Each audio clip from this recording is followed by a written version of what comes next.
ke pertanyaan selanjutnya, datang dari Royan Tono Situmorang. Pertanyaannya, mau bertanya Pak Pendeta, tolong penjelasan Ibrani 10 ayat 26. Terima kasih, Tuhan Yesus memberkati.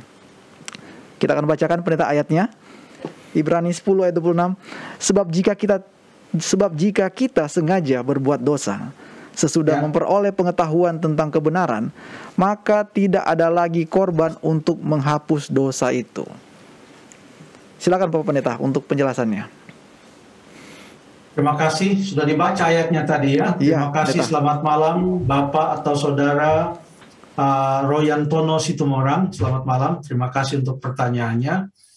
Bagaimana kalau kita baca ayat yang ke-29? Tadi itu Ibrani pasal yang ke-10 ayat yang ke-26. Sekarang saya mau baca beberapa ayat setelah ayat yang ke-26 itu. Ayat 26 mengatakan, jika kita sengaja berbuat dosa sesudah memperoleh pengetahuan tentang kebenaran, maka tidak ada lagi korban untuk menghapus dosa itu. Tetapi yang ada ialah kematian yang mengerikan dan penghakiman dan api yang dahsyat yang akan menghanguskan semua orang durhaka. Berbicara tentang apa yang akan terjadi nanti setelah 1000 tahun itu yang tadi kita baca dalam Wahyu pasal yang ke-20 ayat yang ke-7 sampai ayat yang ke-10. Lalu kita baca di dalam ayat yang ke-29, betapa lebih beratnya hukuman yang harus dijatuhkan atas dia yang menginjak-injak anak Allah, yang menganggap najis darah perjanjian yang menguduskannya, dan yang menghina roh kasih karunia. Ada 3 hal di sini. Yang pertama, dia yang menginjak-injak anak Allah. Yang kedua, menganggap najis darah perjanjian yang menguduskannya, yaitu penebusan yang dilakukan oleh Yesus yang mencurahkan darahnya bagi kita. Lalu kemudian yang menghina roh kasih karunia. 3 hal di sini. Jadi kita kaitkan dengan ayat yang ke-26 tadi, dengan ayat 29 yang baru kita baca.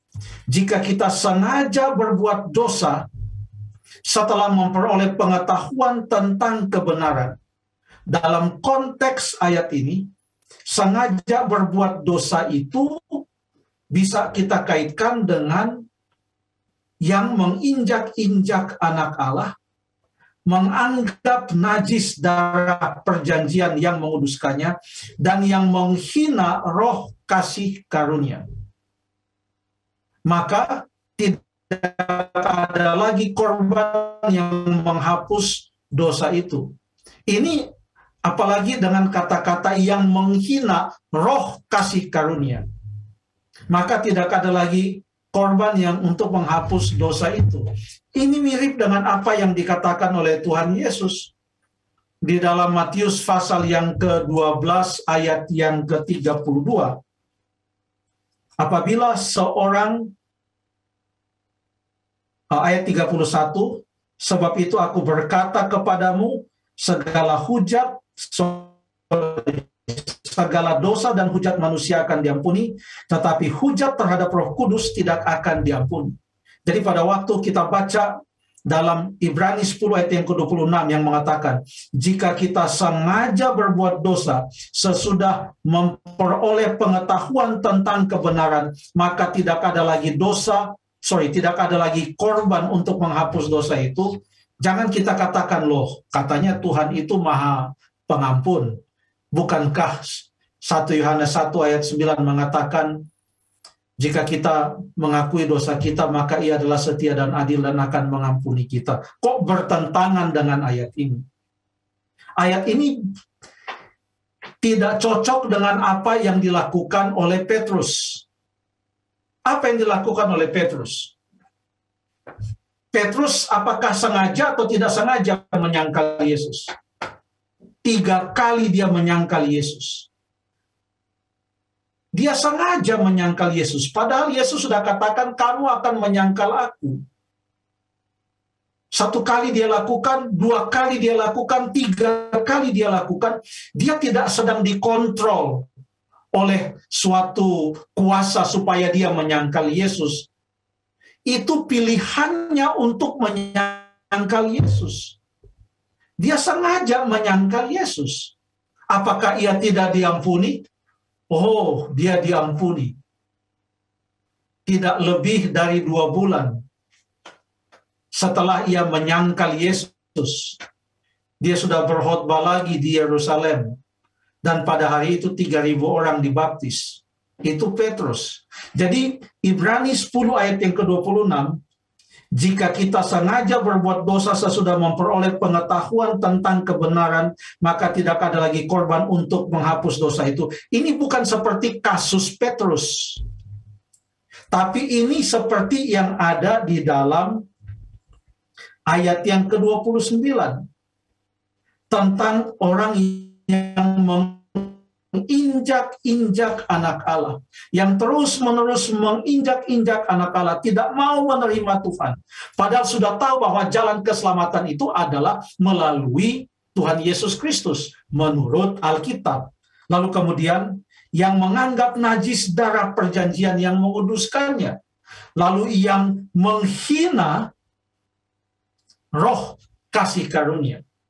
Kalau sudah demikian, kalau Roh Kudus ditolak, Tuhan Yesus dihina atau diinjak-injak, atau ditolak dan tidak mau diterima, kasih karunia itu tidak mau diterima, maka menurut Alkitab, ya siapa yang bisa mengampuni?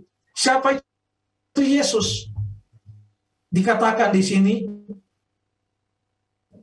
Yesus itu adalah yang mencurahkan darah perjanjian yang menguduskan itu. Kalau Yesus yang telah menebus kita, dia adalah korban yang sebenarnya, yang menggenapi semua korban-korban yang dipersembahkan di dalam bait suci, di dalam perjanjian lama.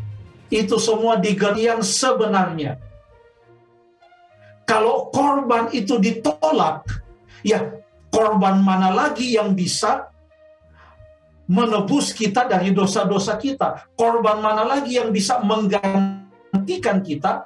Kalau korban yang sebenarnya, yang menggenapi semua korban-korban dalam perjanjian lama itu, yaitu Yesus Kristus itu ditolak, maka korban satu-satunya yang adalah sebenarnya untuk menghapus dan menebus kita dari dosa, memberikan keselamatan. Kalau itu kita tolak, tidak ada lagi korban yang lain yang bisa menebus kita dari dosa-dosa kita. Itu maksud dari Ibrani 10 ayat yang ke-26.